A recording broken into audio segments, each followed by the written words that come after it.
Welcome to YouTube. గత 10 సంవత్సరాల educational రంగంలో ఎంతోమంది విద్యార్థులను తీర్చిదిద్ది ఖమ్మంలో మన దేశం ఎడ్యుకేషనల్ సర్వీసెస్ నుంచి చాలా యూనివర్సిటీస్కి మన స్టూడెంట్స్ని పంపిస్తూ వారికి ప్లేస్మెంట్స్ ఇప్పిస్తున్నారు మారంపూడి చందు గారు. వారు ఈరోజు మనతో ఉన్నారు. వారిని అడిగి మరిన్ని విషయాలు తెలుసుకుందాం. నమస్కారం అండి. నమస్తే మేడం. చందు గారు, మీ ఎడ్యుకేషన్ సర్వీసెస్ నుంచి స్టూడెంట్స్కి ఎలాంటి అవగాహన ఇస్తారు, అంటే ఎలాంటి గైడ్లైన్స్ ఇస్తారు మీ తరఫు నుండి? మనం పిల్లలకు వచ్చేసి మనం ఈ ఫీల్డ్లోకి వచ్చేసి ఎడ్యుకేషన్ కన్సల్టెన్సీలోకి వచ్చేసి 10 years అయిపోయింది మేడం. మనం ఇంటర్మీడియట్ ఎవరైతే చదువుతున్నారో పిల్లలు ఇంటర్మీడియట్ తర్వాత ఏ కోర్స్కి వెళ్తే బాగుంటుంది, అలాగే ఏ కాలేజెస్కి వెళ్తే బాగుంటుంది, ఎలాంటి యూనివర్సిటీస్ అనేవి సెలెక్ట్ చేసుకుంటే బాగుంటుంది. కొంతమందికి ఏంటంటే మనకి ఎంసెట్ మెయిన్స్ ఇది తప్ప కొన్ని యూనివర్సిటీస్ ఇండియాలో బెస్ట్ యూనివర్సిటీస్ ఉన్నాయండి. ఈక్వల్ ఐఐటితో పాటు ప్లేస్మెంట్స్ ఇచ్చే యూనివర్సిటీస్ అనేవి మన ఇండియాలో ఉన్నాయి. సో అలాంటి కాలేజ్కి ఎలా మనం అప్లై చేసుకోవాలి, ఎంత ర్యాంక్ వస్తే మనకి సీట్ వస్తుంది, వీటన్నిటి మీద మనం పిల్లలకి అవగాహన అనేది కల్పిస్తాం మేడం. అసలు పిల్లలు బీటెక్ అంటే ఇంటర్మీడియట్ తర్వాత బీటెక్ తీసుకుంటే బెస్ట్ అంటారా, డిగ్రీ తీసుకుంటే బెస్ట్ అంటారా? ఎక్కువ మంది ఇప్పుడు ఏంటంటే మేడం చాలా వరకు ఐటీ వైపే పిల్లలు మొగ్గు చూపుతున్నారండి. ఒకప్పుడు ఏంటంటే ఎక్కువ డిగ్రీ కాలేజెస్ అనేవి ఉండేవి, ఇంజనీరింగ్ కాలేజెస్ అనేవి చాలా తక్కువ ఉండేవి.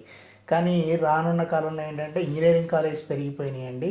అలాగే పిల్లలు కూడా ఏంటంటే ఒకప్పుడు ఏంటంటే ఎనీ డిగ్రీ కోర్స్ తీసుకోవడం, ఎంబీఏ చదవటం, లేదా డిగ్రీ తర్వాత ఏదో ఒక జాబ్ అనేది చూసుకొని ఆ జాబ్ వైపు అనేది కంటిన్యూ అయ్యేవాళ్ళు. ఇప్పుడు ఎలా అయిపోయిందంటే టోటల్గా పిల్లలంతా ఐటీ వైపు మొగ్గు చూపడంతో ఎక్కువ మంది ఇంజనీరింగ్ వైపే వెళ్తున్నారు. ఇంజనీరింగ్ వైపు వెళ్ళటం వల్ల ఏంటి యూజ్ అంటే ఫస్ట్ థింగ్ మనకి పిల్లలకి ఐటీ రంగం వైపు మనకి మన దగ్గర చూసుకుంటే ఇండియాలో ఎస్పెషల్లీ మన తెలంగాణలో చూసుకుంటే నెంబర్ ఆఫ్ ఐటీ కంపెనీస్ అనేవి మన దగ్గర ఉన్నాయి. సో దానివల్ల ఏంటంటే పిల్లలు ఐటీ వైపు ఈజీగా వెళ్ళగలుగుతున్నారు. నెంబర్ ఆఫ్ ప్లేస్మెంట్స్ అనేవి ఉన్నాయి కాబట్టి సెటిల్ అవ్వటం అనేది ఈజీ. సో దానివైపు ఎక్కువ పిల్లలు మొగ్గు చూపుతున్నారు కాబట్టి మనం ఎక్కువగా ఇంజనీరింగ్ అనేది ప్రయారిటీ పెరిగింది మేడం. గ్రాడ్యుయేషన్కి కొంచెం తగ్గింది, ఇంజనీరింగ్కి కొంచెం పెరిగింది. అవును మేడం. ఇప్పుడు ఇంజనీరింగ్ చదవాలి అనుకునే వాళ్ళకి సౌత్ ఇండియాలో బెస్ట్ అంటారా, లేకపోతే నార్త్ సైడ్ వెళ్ళడం బెస్ట్ అంటారా? అలా అనేం లేదు మేడం. టోటల్గా మనకి ఇండియాలో చూసుకుంటే సౌత్ అయినా నార్త్ అయినా కొన్ని యూనివర్సిటీస్ ఏంటంటే ఇంటెక్ అనేది చాలా లిమిటెడ్గా స్ట్రెంత్ అనేది మెయింటైన్ చేస్తాయి. కొన్ని యూనివర్సిటీస్ ఏంటంటే అడ్మిషన్స్ తీసుకోవటమే లక్ష్యంగా వేలల్లో ఇంటెక్స్ అనేవి మెయింటైన్ చేస్తాయి. సో ఇంటెక్ అనేది లిమిటెడ్గా ఉండి యూనివర్సిటీ అనేది చాలా పెద్ద యూనివర్సిటీ అయి ఉండాలి. వాళ్ళకి ల్యాబొరేటరీస్ కానీ పిహెచ్డి ప్రొఫెసర్స్ కానీ ఇలా ఉన్న యూనివర్సిటీ అనేది సెలెక్ట్ చేసుకోవడం అనేది మంచిదండి. ఎందుకంటే కొన్ని యూనివర్సిటీస్ ఉన్నాయి ఇప్పుడు మనకి సౌత్ ఇండియాలో చూసుకున్నా నార్త్ ఇండియాలో చూసుకున్నా ఇంటెక్ అనేది చాలా ఎక్కువ ఉంటుంది, ప్లేస్మెంట్స్ అనేవి చాలా తక్కువ ఉంటాయి వాళ్ళ దగ్గర.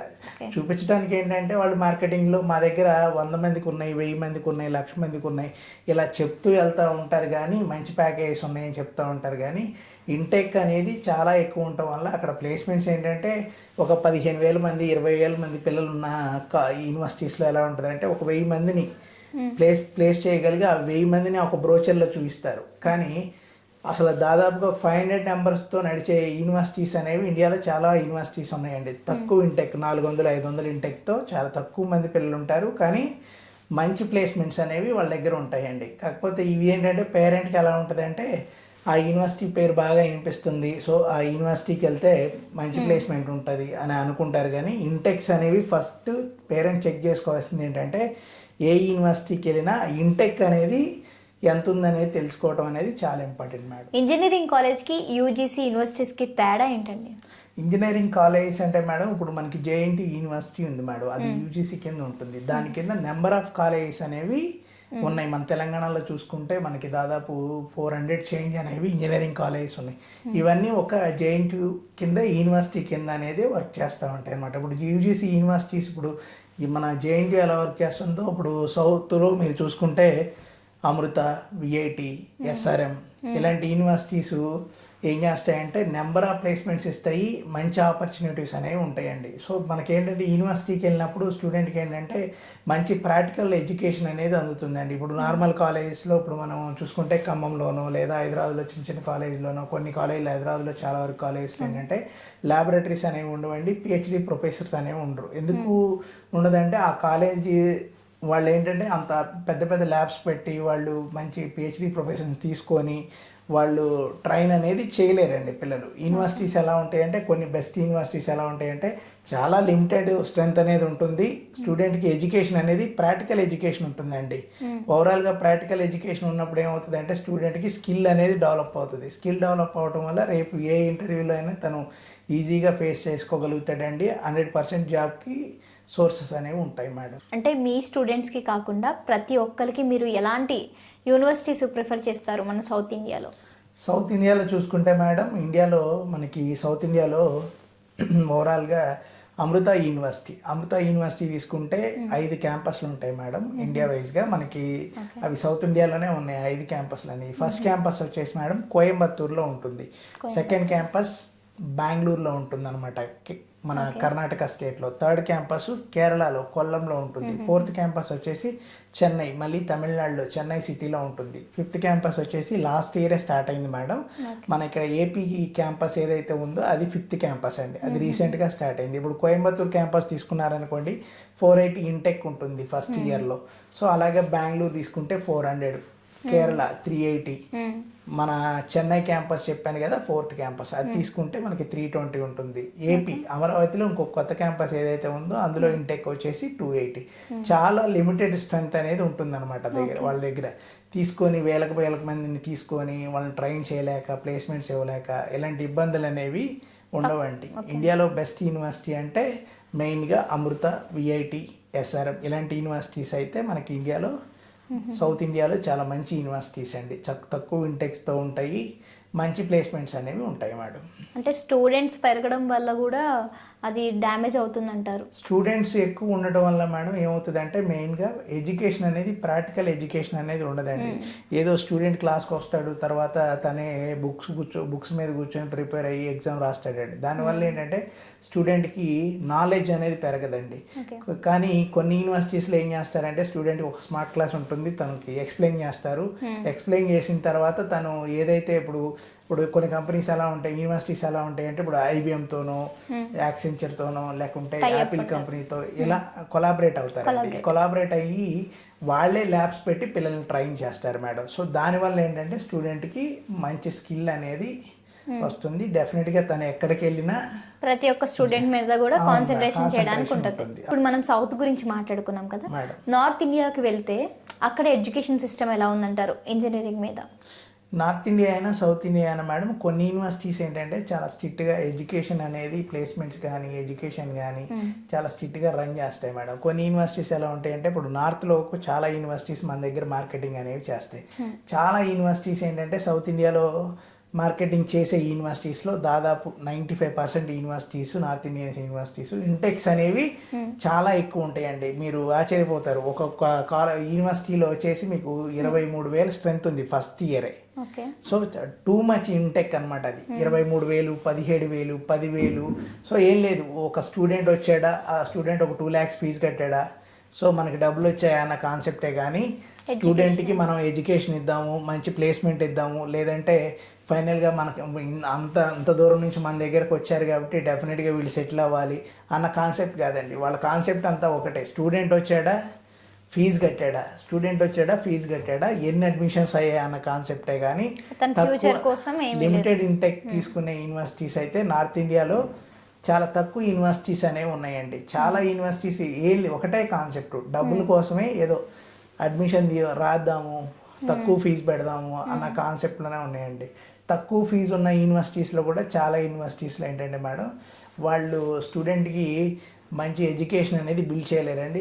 ప్లేస్మెంట్స్ కూడా చాలా రేర్గా ఉంటాయండి. కానీ కొంతమంది ఏంటంటే తక్కువ ఫీజు కదా వెళ్దామని అనుకుంటారు. తక్కువ ఫీజు అని వెళ్ళి ఇప్పుడు మనం ఒక షాప్కి వెళ్తామండి, ఆ షాప్కి వెళ్ళినప్పుడు ఏదో తక్కువగా ఉందని చెప్పి అది కొనుక్కొని వచ్చామనుకోండి, దాని క్వాలిటీ కూడా అదే రేంజ్లో ఉంటుందండి. సో ఇక్కడ కూడా ఏంటంటే చాలా తక్కువ ఫీజులు 6 లక్షలు, 7 లక్షలు, 8 లక్షలు ఇలా రకరకాల ఫీజెస్ అనేవి తక్కువ 10 లక్షల వరకు ఫీజులు ఉంటాయండి చిన్న యూనివర్సిటీస్లో. వీళ్ళు ఏంటంటే చెప్పడానికి చాలా పెద్దగా చెప్తారు యూనివర్సిటీ గురించి కానీ ప్లేస్మెంట్స్ గురించి, కానీ ఫైనల్గా వాళ్ళు చేసేది అయితే ఏముండదండి.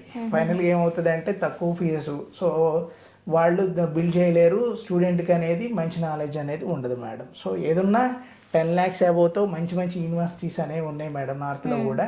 కాకపోతే ఫీజు ఎక్కువైనా స్టూడెంట్ అనేది వెళ్ళి చదువుకుంటే, తక్కువ ఇంటెక్ ఉన్న యూనివర్సిటీ చూసి చదువుకుంటే మాత్రం 100% సెటిల్ అవ్వడానికి ఈవెన్ సౌత్ ఇండియాలో కంటే కూడా నార్త్లో బెస్ట్ యూనివర్సిటీస్ అనేవి ఉన్నాయండి.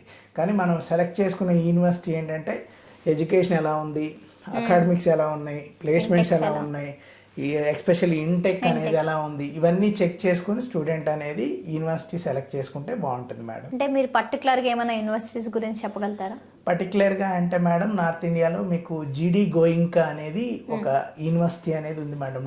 మనకి ఇది యూనివర్సిటీ వచ్చేసి ఢిల్లీలో మన గుర్గావ్ ఉంది కదా మేడం. ఇండియాలో 60% ఐటీ కంపెనీస్ ఉండేది గుర్గావ్ అండి. అన్ని యాపిల్ కంపెనీ కానీ, మీకు యాక్సెంచర్ కానీ, ఇలా ఏ కంపెనీ తీసుకున్నా సరే మెయిన్ బ్రాంచ్ అనేది మీకు గుర్గావ్లోనే ఉంటుంది. చాలామంది మీకు సాఫ్ట్వేర్ ఎంప్లాయీస్ ఉంటారు మన సౌత్ ఇండియన్లో, హైదరాబాద్లో కానీ, తెలంగాణ, ఏపీ ఎక్కడైనా చూసుకుంటే చాలామంది వర్క్ ఫ్రమ్ హోమ్ చేసే స్టూడెంట్స్ ఎవరైతే ఉన్నారో వాళ్ళు దాదాపు 80% ఎంప్లాయీస్ మన గుర్గావ్ నుంచే, కంపెనీస్ నుంచే వర్క్ చేస్తూ ఉంటారు మేడం. గుర్గావ్ ఏంటంటే మీరు ఎలా ఉంటుందంటే, మనం గుర్గావ్లో మీరు ఢిల్లీ వెళ్ళి గుర్గావ్ వెళ్ళారనుకోండి, ఆ ఎక్స్ప్రెస్ హైవేలో వెళ్తుంటే మనం ఇండియాలో ఉన్నామా యుఎస్లో ఉన్నామా అనే కాన్సెప్ట్, అసలు మనం నిజంగా ఇండియాలోనే ఉన్నామా అనే ఆ ఫీల్ అయితే ఉంటుంది మేడం. చాలా ఎడ్యుకేషన్స్ ఎక్కువ ఉన్నారు, ప్రయారిటీ ఉంది కాబట్టి. సో అక్కడ ఏంటంటే మన జీడి గోయింకా యూనివర్సిటీ కూడా గుర్గావ్లోనే ఉంది మేడం.